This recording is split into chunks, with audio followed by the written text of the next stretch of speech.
सुप्रभात बच्चों, आज हम आपकी पाठ्य पुस्तक हिंदी के अध्याय 6 का अध्ययन करेंगे, जिसका शीर्षक है हवा, पानी और हम।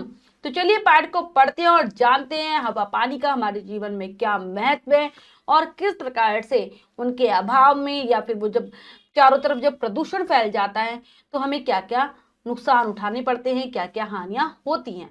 तो चलिए पाठ को शुरू करते हैं। अध्याय 6, हवा, पानी और हम। पाठ परिचय।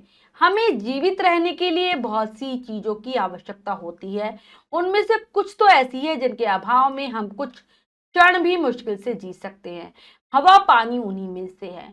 प्रस्तुत पाठ में प्रदूषण से हानि और हवा पानी के महत्व पर चर्चा की गई है।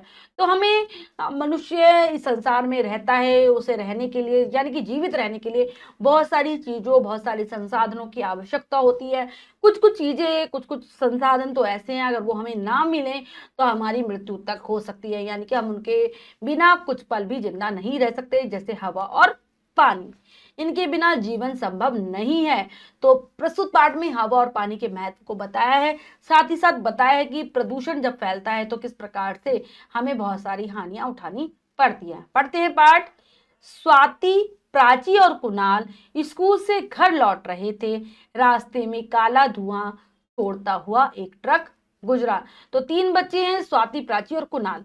वो स्कूल से छुट्टी के बाद अपने घर आ रहे होते हैं तो रास्ते से उनके सामने से एक ट्रक गुजरता है जो कि काला धुआं छोड़ रहा होता है। धुएं से उनके कपड़े और हाथ मुंह गंदे हो गए, क्योंकि वो काला काला गंदा धुआं छोड़ रहा था। इससे उनके हाथ, मुंह, कपड़े सब गंदे हो जाते हैं। बच्चों को ट्रक वाले पर बहुत गुस्सा आया। घर पहुंचकर उन्होंने देखा कि नेहा बुआ आई हुई हैं। बच्चों ने उन्हें नमस्ते की तो बहुत गुस्सा आया बच्चों उन बच्चों को उस पर, ट्रक वाले पर। अगर आपके साथ ऐसा होता तो आपको भी आता ना, ऐसे उनको आया। और जब वो घर पहुंच गए तो उन्होंने देखा कि उनके घर पर नेहा बुआ आई हुई हैं उनकी, और वह सभी बच्चे उनसे नमस्ते करते हैं। बुआ कहती है, नमस्ते बच्चों, अरे ये तुम्हारे कपड़े काले कैसे हो गए? तो कहती है नमस्ते, जवाब देती है नमस्ते। और तुम्हारे कपड़े काले कैसे हो गए? तो स्वाति कहती है, बुआ जी रास्ते में एक ट्रक के गंदे काले धुएं ने हमारा यह हाल कर दिया। तो स्वाति बताती है कि रास्ते में हमारे सामने से एक ट्रक गुजरा और उसमें से काला गंदा धुआं निकल रहा था, जिससे हमारा यह हाल हो गया। ठीक है, आप जानते हैं ना धुआं जो ट्रकों से, आप अगर मोटरसाइकिल में से, कई चीजों से आपने निकलता हुआ कभी ना कभी देखा होगा, जो कि प्रदूषण फैलाता है। अब प्राची कहती है, प्राची, हाँ बुआ जी, उसने जानबूझकर ही अपने ट्रक से काला धुआं छोड़ा था, उसने जानबूझकर ऐसा किया था। तो बुआ जी कहती हैं, बुआ नहीं बच्चों, काला धुआं ट्रक वाले ने जानबूझकर नहीं छोड़ा होगा, वह तो उसके ट्रक में डाले गए तेल के जलने के कारण ही निकलता है। आजकल प्रदूषण का एक सबसे बड़ा कारण यही तो है। तो वो कहती है जानबूझकर छोड़ा होगा। तो उसकी बुआ से समझाती है, नहीं नहीं, उसने जानबूझकर ऐसा नहीं किया। जो उसने अपने ट्रक में पेट्रोल डलवाया है, जब वो पेट्रोल जला होगा तो उससे वो काला धुआं बना होगा। और आजकल जो प्रदूषण फैल रहा है, जो गंदगी फैल रही है, इसका सबसे बड़ा कारण यही है। कुणाल कहता है, प्रदूषण क्या होता है बुआ जी? पूछता है, प्रदूषण क्या है? बुआ बताती है, बुआ प्रदूषण का अर्थ होता है हवा, पानी आदि में गंदी चीजों का घुल मिल जाना। यह गंदगी ही हवा और पानी को हानिकारक बना देती है। तो क्या बताती है, प्रदूषण क्या है? जो हमारे चारों तरफ हवा और पानी होती है, चारों तरफ का जो वातावरण होता है, उसमें जब गंदगी मिल जाती है तो वह प्रदूषण कहलाता है। और इस गंदगी के कारण हवा और पानी दोनों ही गंदे हो जाते हैं। कुणाल, बुआ जी ये गंदी चीजें हवा पानी में कैसे घुल मिल जाती है? पूछता है भाई कि गंदी चीजें, गंदगी हवा पानी में कैसे मिलती है? तो बुआ बताती है, इन सब के लिए हम मनुष्य ही जिम्मेदार है, यानी कि हम मनुष्यों के कारण, इंसान के कारण ही ये सब हो रहा है। प्राची पूछती है, हम सब यह वह कैसे, लेकिन हम क्यों, हम कैसे हैं जिम्मेदार? प्राची पूछती है इस बारे में। तब बुआ बताती है, देखो आजकल सड़कों पर ढेर सारे वाहन चलते हैं। ये वाहन धुआं छोड़ते हैं। इस धुएं में जहरीली गैसें होती हैं जो हवा में मिलकर उसे गंदा कर देती है। कारखानों से जो धुआं निकलता है वह भी हवा को दूषित कर देता है। तो कहते हैं कि क्योंकि हमारी जनसंख्या इतनी बढ़ती जा रही है, मनुष्य इतने ज्यादा हो गए हैं, तो क्या करते हैं, उनके पास बहुत सारे वाहन भी हैं, वाहन यानी कि गाड़ियां जिनमें वो सफर करते हैं। गाड़ी हो गई, ट्रक हो गए, मोटरसाइकिल, स्कूटर, सभी सभी में पेट्रोल डलता है, और वो जब वो जलता है पेट्रोल तो धुआं निकलता है। और धुएं में क्या होती है, जहरीली गैसें होती है, जो कि हमारे वातावरण में मिल जाती है, हमारे वातावरण में जो वायु होती है उसमें मिल जाती है और उसे गंदा कर देती है, हानिकारक बना देती है। बहुत सारे कारखाने होते हैं, फैक्ट्रियां होती हैं, उनमें से भी जो सामान बनता है जिसके कारण धुआं निकलता है, और वो भी हवा को दूषित कर देता है, गंदा कर देता है। स्वाति, बुआ जी, एक दिन टेलीविजन में दिखाया जा रहा था कि कारखाने से निकली गंदगी पानी को भी दूषित कर देती है। अब स्वाति कहती है कि हाँ, एक दिन मैंने टीवी पर देखा था, जो कारखानों से जो गंदगी निकलती है वो पानी को भी गंदा कर देती है। बुआ, हाँ, कारखानों से निकली गंदगी या रसायन जब नदियों में बहाए जाते हैं तब नदियों का जल दूषित हो जाता है। हाँ, वो कहती है, हाँ ठीक कह रही हो तुम, कारखानों से बहुत सारी गंदगी निकलती है, गंदा पानी निकलता है, बहुत सारे रसायन निकलते हैं, और उनको नदियों में बहा दिया जाता है, जिसके कारण नदियां भी गंदी हो जाती है, नदियों का जल दूषित हो जाता है। प्राची, बुआ जी, एक दिन टेलीविजन में यह भी बताया जा रहा था कि तालाबों में जानवरों को नहलाने और नदी तालाबों में कपड़े धोने से भी जल दूषित होता है, क्या यह सच है? तो कहती हाँ, एक दिन टीवी पर यह भी दिखाया था कि अगर हम नदियों के पानी में, तालाबों में जानवरों को नहलाते हैं, कपड़े धोते हैं, तो भी पानी गंदा हो जाता है। क्या यह बात भी सच है? वो कहती ये भी, इसमें भी सच्चाई है, पूछती है। बुआ कहती है हाँ बिल्कुल, यह भी जल के दूषित होने का एक कारण है। हाँ, इससे भी जल गंदा होता है। कुणाल, बुआ जी, क्या हवा या जल के प्रदूषण को रोका नहीं जा सकता? पूछते हैं बुआ जी से, क्या हम इसको रोक नहीं सकते? जो हवा की गंदगी है, जल की गंदगी है, इसको हम बढ़ने से रोक नहीं सकते? बुआ कहती है हाँ क्यों नहीं, लेकिन क्या सारी बातें मुझसे ही पूछ लोगे?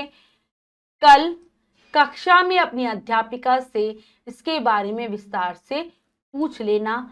अभी चलो पहले हाथ मुंह धो लो। तो कहती है हाँ हाँ, होता है, सब कुछ होता है, लेकिन क्या सारी जानकारी मुझसे ही ले लोगे, सब कुछ मुझसे ही पूछ लोगे? कल आप जब स्कूल जाओगे, कक्षा में अपनी कक्षा अध्यापिका से सारी बातें अच्छे से पूछना। और अब हाथ मुंह धो लो। बच्चे, जी बुआ जी। सब बच्चे अंदर चले जाते हैं। हाँ कहकर बुआ जी को सब अपने हाथ मुंह धोने के लिए अंदर चले जाते हैं। बच्चों, आज हमने पाठ के माध्यम से जाना कि हवा में और पानी में कैसे प्रदूषण फैलता है, कैसे गंदगी फैलती है, और ये हमारे जीवन के लिए कितने आवश्यक होते हैं। अब हम पाठ के शब्दार्थ कर लेते हैं। शब्द पिटारा में से स्कूल, विद्यालय, गुस्सा, क्रोध, हानिकारक, नुकसानदायक, और जल, पानी। अब हम पाठ का अभ्यास कार्य कर लेते हैं। आप शब्दार्थों को बहुत अच्छे से याद करेंगे। अभ्यास कार्य हमारा, अब लिखे में से पहला प्रश्न है, सही उत्तर वाले गोले को रंगिए। प्रश्न में 4 विकल्प है, 3 गलत है, 1 सही है। हमें सही विकल्प को चुनना है, सही का निशान लगा देना है बच्चों। करते हैं। बच्चे कहाँ से लौट रहे थे? पार्क से, बुआ के घर से, सिनेमा से, स्कूल से। तो सभी बच्चे स्कूल से आ रहे थे।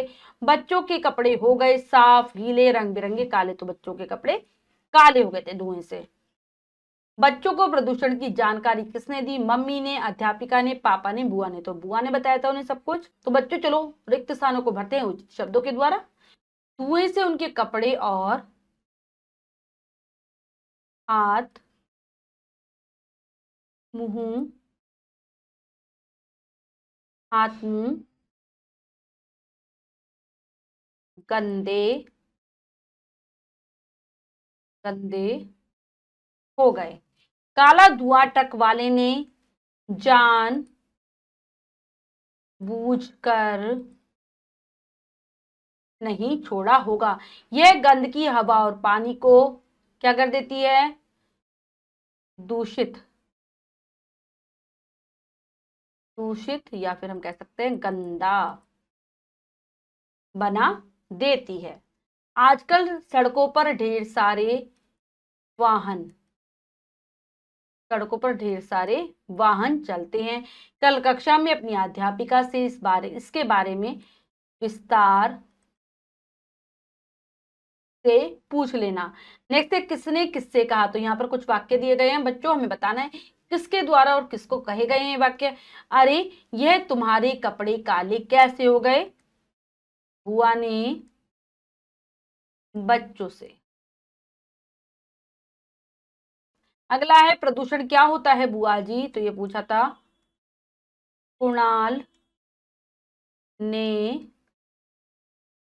बुआ से हम सब वह कैसे, ये पूछा प्राची ने बुआ से। अभी चलो पहले हाथ मुंह धो लो, ये किसने कहा था? बुआ ने। किससे? बच्चों से। बच्चों से। तो बच्चों, हमने पाठ को बहुत अच्छे से समझकर पढ़ा और प्रदूषण के बारे में जाना, और साथ ही साथ हमने अभ्यास कार्य भी, इसके अलावा जो भी कार्य है वो आपको स्वयं करना है सुंदर अक्षरों में अपनी अभ्यास पुस्तिका में। बच्चों, आज हमने पाठ के माध्यम से जाना कि प्रदूषण किस प्रकार से फैलता है और हमारे जीवन के लिए हवा और पानी कितने जरूरी है। आशा करती हूँ ये पाठ आप बहुत अच्छे से समझ गए होंगे। पाठ को फिर से जरूर पढ़ेंगे। मिलते हैं अगली कक्षा में नए पाठ के साथ। तब तक के लिए स्वस्थ रहिए, प्रसन्न रहिए। धन्यवाद।